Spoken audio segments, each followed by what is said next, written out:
Hello guys, how's it going? Welcome to another My Thoughts On, and I've completed another PlayStation 4 game. This will be the fourth PlayStation 4 game I've completed. So is it in the good half with like Call of Duty Ghosts and Need for Speed Rivals, or is it in the bad half with Killzone Shadowfall? It's below Call of Duty Ghosts and Need for Speed Rivals, and I would say it's slightly above Killzone Shadowfall. It is Knack for the PlayStation 4. PlayStation 4 exclusive, just like Killzone Shadowfall. And there's been no exclusives on the PlayStation 4 yet that I've played anyway. I think Killzone and this are the only PlayStation exclusives I think so far out on the PlayStation 4. But yeah, the exclusives so far on the PlayStation 4 have been nothing special, guys. I really, like I say, I do think it is better than Killzone Shadowfall. You know, it was slightly enjoyable at the beginning. It started to wear off during the middle, and at the end it was just, I just want this game finished, you know. So yeah, we'll start off talk about Knack. Knack as a character. Knack as a character, he's nothing special. I mean, for me, a platforming character is really, really important that you actually end up liking the character. You know, you've got to like Sonic the Hedgehog, you've got to like Ratchet and Clank, you know, Crash Bandicoot, Spyro the Dragon. You actually really, really like the character of that certain, you know, main protagonist, whatever you want to call him. As for Knack, he's not brilliant. You know, when he's small, when he's a small Knack, he doesn't even talk, which is pretty. It's probably better when he doesn't talk, you know. Small Knack doesn't talk for some reason. And as he gets bigger, as he evolves into a big thing, he starts to get a really rough voice and things. And for me, he's just not really that interesting a character, you know. I mean, Ratchet and Clank, they're funny. Knack's just meh. He's just there, you know. It's not like a memorable character. None are any of these characters in this game. I don't don't remember their name. The Professor Lucas, I think the young lad called Lucas, Ryder, which is Lucas's uncle, I think, and the main bad guy Victor. And a woman that I don't actually remember her name. But I do remember most of the characters, and the majority of the characters are nothing really that special. And I could be wrong, but I really can't see them actually making a second game, you know. I'm not really sure where they would go from here. Going by the ending, again, I'm not going to spoil it, but, you know, it's nothing special. You know, when I completed the game, this was the funny thing, when I completed the game, I was like, is that it? You know, it was just so unsatisfying, you know, for me. You know, when I complete a game, the majority of games, I feel like a satisfaction, you know. Oh my god, I've completed that game. That game was brilliant. But this, it was, I don't know, it just kind of left like a sour taste in my mouth. And I didn't really, you know, enjoy it. So if you watched my pickup video when I actually said I picked this game up for £22, I was going to, you know, sell it on eBay, which I'm still going to do. My dad's actually playing for the game at the moment. He's enjoying it. He doesn't really play many games, so he doesn't really know the difference between a good and bad game, you know. But I did mention the pickup video. I was like an hour or two in, and I actually thought it was quite enjoyable. You know, I thought maybe this game is going to be really, really underrated, and it's not going to be as bad as what people say it is. But then maybe after 3 or 4 hours, it started to get real repetitive. I mean, it's more or less, I just feel like there's too much of the same enemy. I mean, you do get different enemies and stuff. You do get like little puzzles as well, which, you know, there's something different, you know. But, you know, there's like tons of tanks, there's tons of the same enemies, and for me it gets boring. Now this is the thing that really put me off. You know, I probably shouldn't have looked into it, because that really, really did put me off. I was about 4 hours into the game, I thought, you know what, I must be coming up to near the end of the game. This is like chapter 5 or something. I thought, I might have 6 or 7 chapters or something. 8 at most. So I went and did a little Google search, it came back, and apparently there was, I think it's 13 chapters. And I was only on chapter 5 and I was already getting bored. I was like, oh my god. That instantly put me off, because I knew I had like a lot of the game still to play. And that did actually put me off. I think the game might have been better, you know, if they made the game shorter. You know, but that's just my opinion, you know. I mean, I completed it on hard mode, and it was actually quite hard. I found myself dying constantly, which you really should do, you know, in a, you know, playing for a game first time on hard mode. You should be dying quite a lot. And you know, it's not a kids game at all, you know, guys. If you play it on hard mode, it's not a kids game at all. I mean, even normal, it does seem quite challenging, and you will die a lot. it's not really that generous with checkpoints at times, you know. Sometimes you go for like 2 or 3 rooms, and then you'll like die, and then you've got to like redo all that progress. So it's not really you know, lenient when it comes to checkpoints, not at all. And another thing that really put me off was it doesn't actually save your progress until you like complete a chapter. So you've got to wait basically maybe 20-30 minutes. Each chapter is like 20-30 minutes or something. You know, you got like chapter 1, you get 1/2, 1/3, 1/4, and then you go on chapter 2, and then 2/1, 2/, you know what I mean. So every chapter and every sub-chapter is basically where the game saves.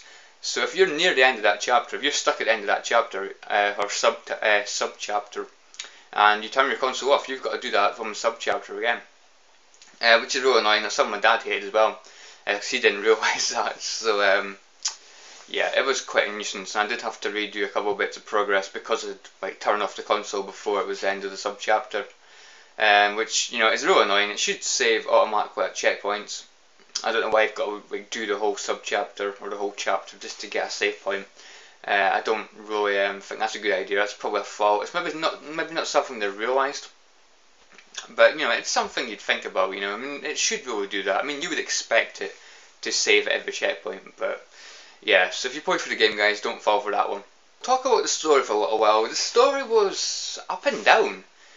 I mean, there was a bit I was like, at the beginning I was like, oh, I know exactly what you're supposed to do here. You have to like stop goblins or something. And then the story changed, and then you start to get into that story, and the story changes again. I mean, at least for me, I couldn't follow the story. I didn't think the story was interesting enough. It's basically just trying to discover the secret about the relics, which is what Knack's got round about him, the relics. And that's something I can talk about, the relics. So you start off as Little Knack, which, as I showed you, Little Knack right there. You start off with Little Knack, and you can't talk when you're Little Knack, of course. During cutscenes, Little Knack doesn't talk. He hasn't developed voice box at that point.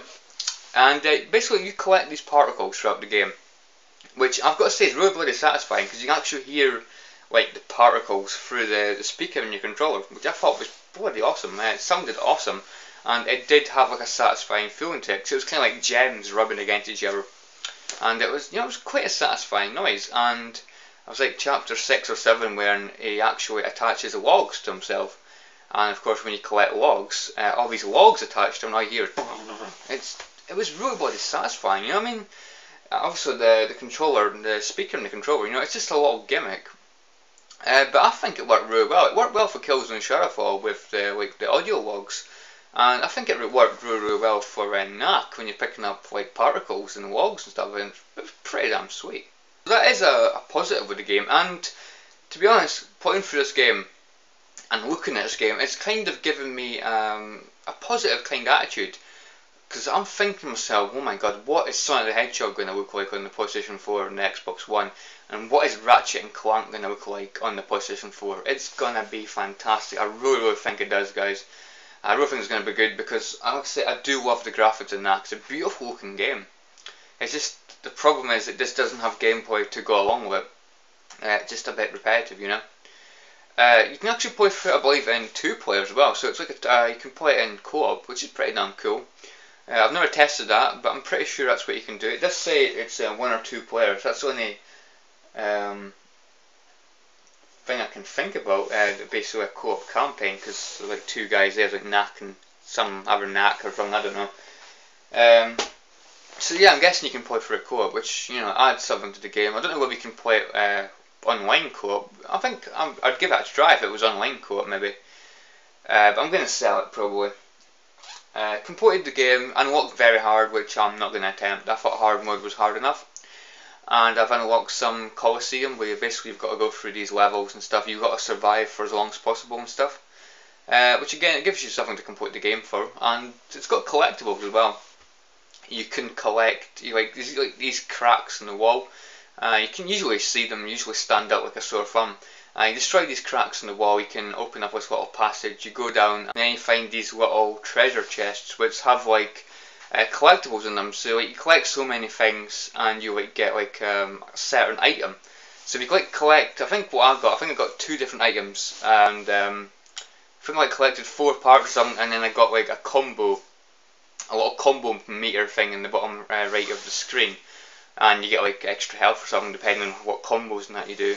And I also got a harvester, which allows you to get sun crystals from enemies, which did make the game slightly easier, because these sun crystals, you do actually rely on them quite a lot, especially when the game gets hard. I've not actually mentioned sun crystals yet.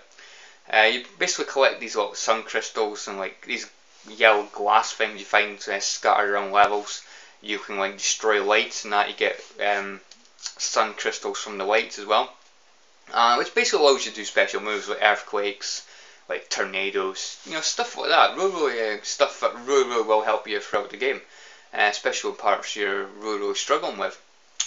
And if you die, they will actually respawn. So you're never stuck. You can always save up your sun crystals and then unleash a couple of really powerful moves. So I think that's a real positive as well if you're really struggling with the game. So I think that's all I can really talk about, guys. Hopefully I've really covered Knack. Would I recommend it? No, I wouldn't say it's a £22 worth game. I mean, if I bought this game and I wasn't allowed to sell it, I'd be really annoyed.